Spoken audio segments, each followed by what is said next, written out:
Presentation and Ministry Sylvester. We're going to right now dive into our presentation, a few materials that I have prepared in Psalm 95. From that, I will wish that we also take this seriously. Beware that not the name that you mention as God, that is a God, is a deity. Or until the angels show you that name.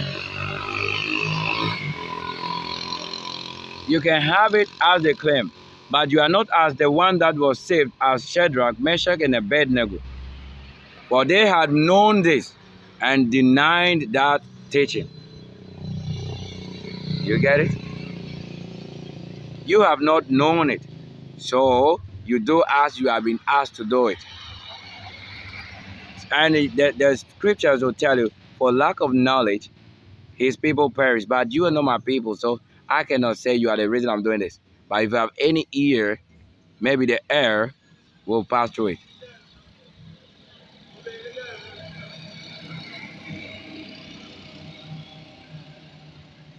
So let me go for this quickly as I would dive it. So Psalm 95,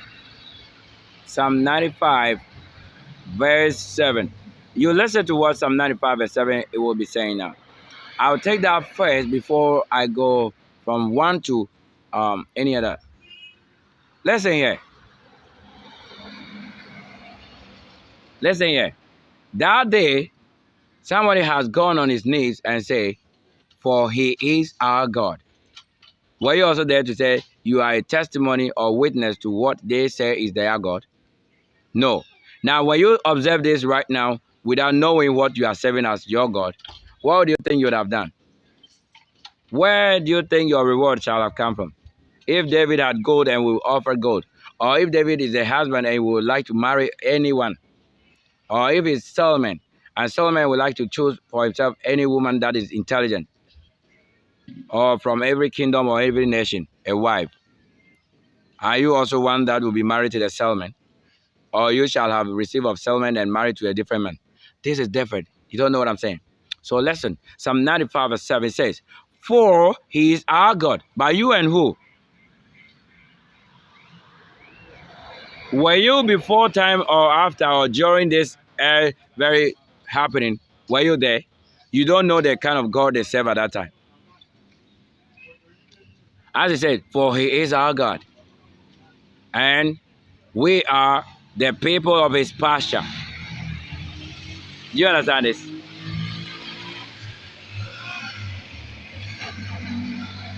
The people of his pasture.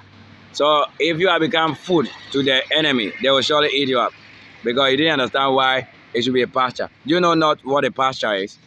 A pasture is this. Like, you want to say food or anything that has life. So that if he needs to eat you up, he just come and choose you up and eat you up. You don't even know this. How can this go with you? Where with you? Okay. And listen, he said, and the sheep of his hand. So he will need of you to be a sacrifice so that I decide that today will kill you. For you are a sacrifice. You must be the pleasant sacrifice. Or you can listen. You don't know what the Bible or the scripture or the Holy Scriptures are meant to really give in. Listen here. If you are the food I need, then come, I'm hungry, I need to eat you up. If you are the sheep, I need you for a sacrifice. Actually, that's how the Lord has always been. The God has always been. So he could use his people for that, or he will kill many for one person to live. You don't know that. You think God is this day and what you are doing. And a generation of what? A generation of ignorance. So you see another God. So G-O-I. So you had another name. This is a ruler over you. A ruler over you is this, you can say is a God. And that a ruler over you can say is Goi. Goi. Now we have a name. And so when you say God, you have to. So if a generation of excellence, you don't know that? Excellence department. Of course, if you need of excellent department, you have to go into our excellent department. Wow. Vision. So you can say vision. So he said, for he is our God. You and who? Okay. And we are the people of his pasture. Me, I'm not a pasture for him. Because you are my pasture instead. So that when you have pawpaw, I bring it, I need to eat. You don't have to eat it. Because anytime I need it, bring it to me. I have to define it so well to you. But it is true that it happens that if you are the Holy One in the house of the Lord or the angels, he will surely use you for what he has purposely given. So you say, he might need someone to be dead, skeleton. Yeah, he might need someone to be dead as what? If he, the Lord, or the one who commanded as life, need life of you, he will take you up and then consume you and he will have the life. And that he said what? And the sheep of his hand. Okay, he made you, so he can choose you anytime for what he would. And again, he said, today if ye will hear his voice. Okay, if you hear the voice of the white angel or the white pickup, then they shall transport you to where you're supposed to be. It shall not be a God that is a shrine situated in one place. Okay, if you have built your God in this place, and then you have nothing else than that place, but there's a world that is what? Of freedom. And you have to travel to where there's freedom. Would you deny this and go there? Here, Christ said, deny the world. That is where you apply it.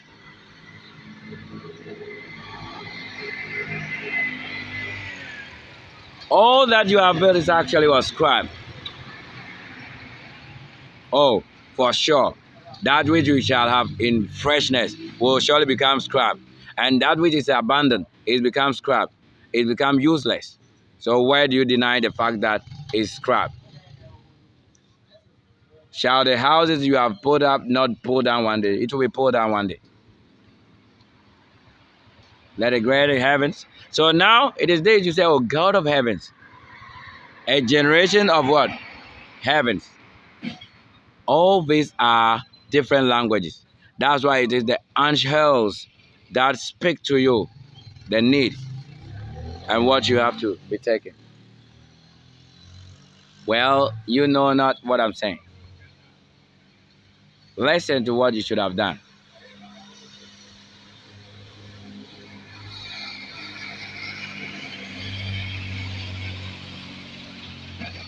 Harden not your heart as in the provocation. You see, there's a need for you to be what? Patient. Even when someone provokes you in that difficult times, when the Lord is putting you on that trial. Because if you didn't manage it well, it will be used against you. That shall be added unto you by the great reward. So that, listen, he said what? He's commanding you. He's directing you how you should be in the difficult times. Listen, he said, harden not your heart as in the provocation, and as in the day of temptation in the wilderness. So Christ did go there, or Christ did actually visit there. So you see, certain words, you have to only place this one and it sound well. That's why sometimes, you know, in English, when you are actually writing English, it's not the A that you have to know. It is when I go through what you've written and it goes well. Then you are receiving the true judgment. But if you had written it and it's not really going well, and you have been given A, I'll take of you the A and place where it's supposed to be. It is not your A, you don't deserve it. That's where you can apply the word, oh, you don't deserve it. You shall have been given, but you don't deserve it. We take of you and give to who deserve it. For where excellence means you is without fault. Because a creator is this that would never go out there and perform errors or mistakes. How then? You shall have added with this word creativity. That's why he's all through what? Creative. Yes. You have not been tempted in any wilderness, yet you are in the town, in churches and places, causing pregnancy and all of that. Did you visit that place in darkness where he said, no weapon formed against me shall prosper? But did anything happen, or it happened or not? If the Lord truly conveying you by his own darkness he created, so that he said he shall have taken what? Or he shall take of darkness the good that is hidden there and give unto you. Do you think there is nothing good in darkness? Who told you? If the Lord who made it is saying, I have good over there, and he shall have, oh yes.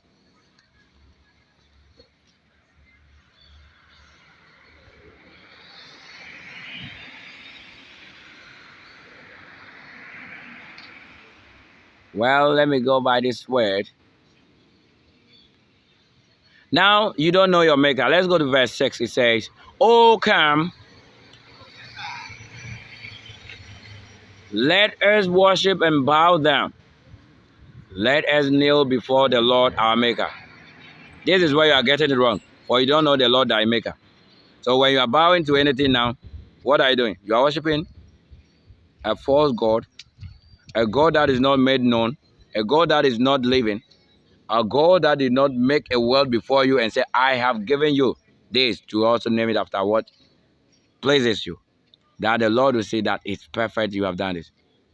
You are worshiping books, dead bodies. Who is in the book or Quran, in the Bible, that is not it. Except they that were given life, that you truly have heard in your way and in your ears that they were taken up in flesh to heavens. So you shall have looked for such people, and their God will be so different other than all people who are dead in the Bible or in the Quran. You shall have examined it. You shall have examined it. Let me take also of this part and then I show you something.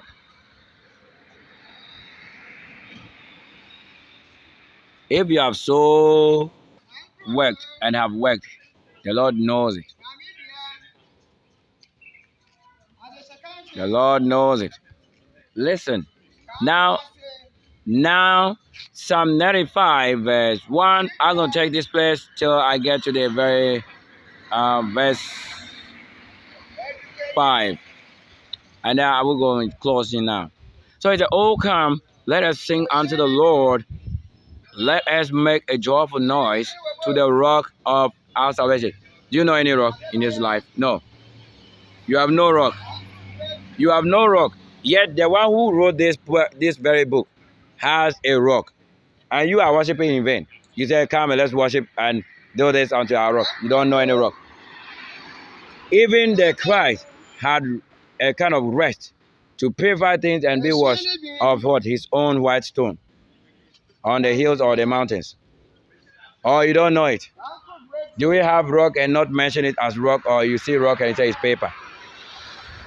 Then what is rock about? That which is not rock. And he said, the rock of our salvation.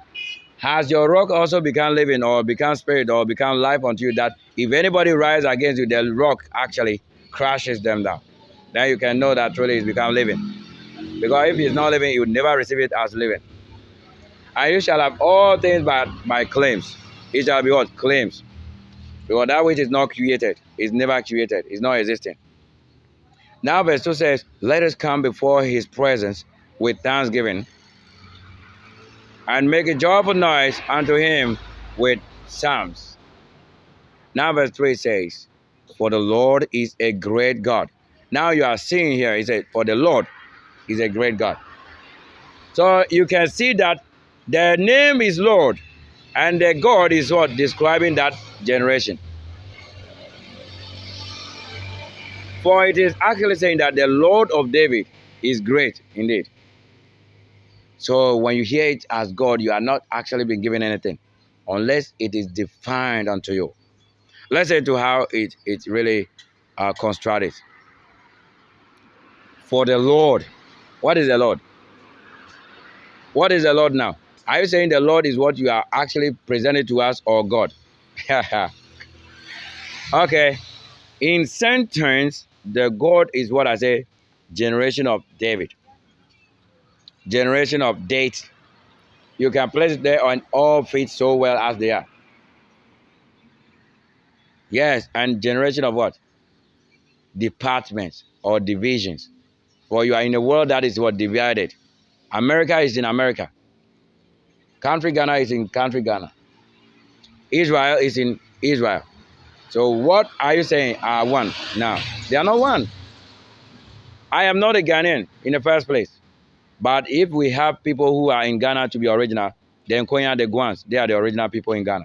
So you can have all claims, yet you are not the one. So you who are claiming, that's why we are placing you where you are and must be. You have no claim that even have any what proof. You are not the Konya nor the Guans. How can you prove to be a Ghanaian than the one who even made a Ghana or nation of gold? I know gold, yet I haven't seen gold. That's what I would say. Because that which is what? Of gold, in a pure state, is gold. But that which is what? Of a color gold, it doesn't make it gold. But by creation, if I say it, now it's gold. Because I should only say it, and so be it. By the power of creation. Listen, he said, for the Lord is a great God. So how shall you do? If you now expand this word, if you now define God, and you place Lord, he said, for the Lord, for the Lord. There means that is the person, you know the person truly, you know this Lord. For the Lord is a great God. So to say God means for the Lord is a great generation. Oh, you get it. If you have this genealogy, we can say, as for this family, they are this strong, they are different. They are very intelligent, they have great men among them. That is a generation you are talking of. That is God. To say they are God, to say they're God. That is simply what it's saying. Yeah, it's kind of fire that is so different. And it says what? And a great king above all gods. So you see, you claim that they are gods, yet there is a king that is above all of them. So is it that truly, or indeed there is a king that is also above all gods? So in Proverbs you say gods, and there's a king that is ruling over all of them.